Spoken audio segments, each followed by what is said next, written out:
Hey, welcome back. So today we're going to tackle a phrase you hear all the time from businesses. We put people first. Sounds great, right? But what does that actually mean when the rubber meets the road? We're going to break down the real-world guide to what social and ethical responsibility really looks like.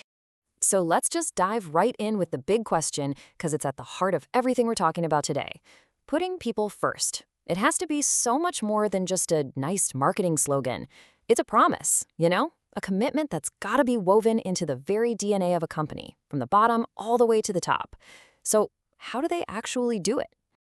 The way we're going to look at it is as a series of expanding circles of impact. Just picture this. It all starts with how a company treats just one single employee. From there, that effect ripples outward, shaping the culture for the entire team. And then, from there, its influence can stretch all the way across the globe to every single person in its supply chain.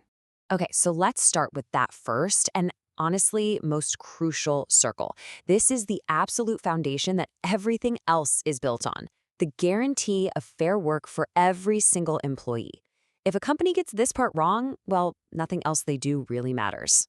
The sort of official term for this foundation is ethical labor practices. You can think of it like a company's moral compass. It's that set of non-negotiable rules and standards that basically says, hey, we value our workers as actual human beings, not just cogs in a machine.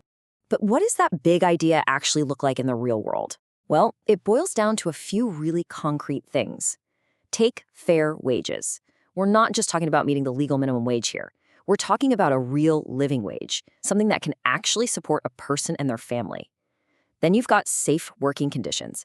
I mean, this one's an absolute must. Nobody's health should be the price of a paycheck, period.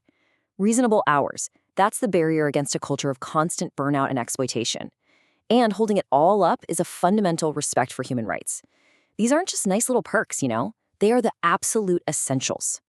All right, let's move on to our second circle and see how this all starts to build on itself. Once you have that foundation of individual rights locked in, the next step is to build a thriving culture for the whole team. And this is all about creating truly inclusive workplaces.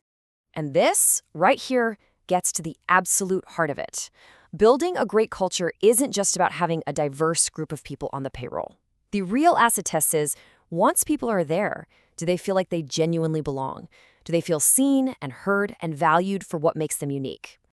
It is so important to understand this difference. Diversity is the who, it's the mix of people you have. But inclusion, that's the how. It's the active, ongoing effort to make that mix actually work. I've always loved this analogy. Diversity is being invited to the party. Inclusion is being asked to dance. You can hire the most diverse team in the world, but if you don't create an inclusive environment, you'll never, ever unlock the real power of all those different perspectives.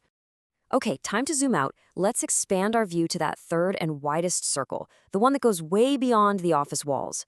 We're talking about the global supply chain and the powerful concept of fair trade. Think about it. In our totally interconnected world, pretty much every product we touch has a long, long journey behind it.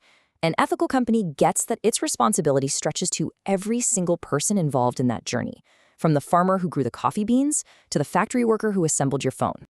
So systems like fair trade are basically designed to make sure that responsibility is upheld every single step of the way. It all starts with sourcing, right? Partnering with producers who are already committed to ethical standards. It continues through production with checks to make sure conditions are safe and pay is fair. Then the product gets that little certification mark. That's the promise to you, the consumer. And finally, when you decide to buy that product, you become a really important part of supporting that entire ethical chain. So we've looked at the individual, the team, and the global chain. But let's just pull back for a second and focus on the biggest question of all. Why? Why does any of this really matter? It matters because this isn't just about good business strategy. It's about fundamental human dignity. This incredible idea from the Universal Declaration of Human Rights, it's the principle that underpins everything we've talked about. It's the gold standard that global organizations like the International Labor Organization and the UN Global Compact are working to uphold in the world of business. And this right here is where it all comes back to us, to you and me. Whether you're deciding where to apply for a job, figuring out how to lead your team, or just deciding what to buy at the grocery store, every single one of those decisions casts a vote. It's a vote for the kind of world you want to live in and the kind of business practices you want to see succeed. So I'll just leave you with that thought. With your next decision, your next purchase, your next action at work, you get to make a choice. You can support a story of exploitation, or you can support a story of dignity and respect. The question is, what story will you choose to support? Thanks for joining me.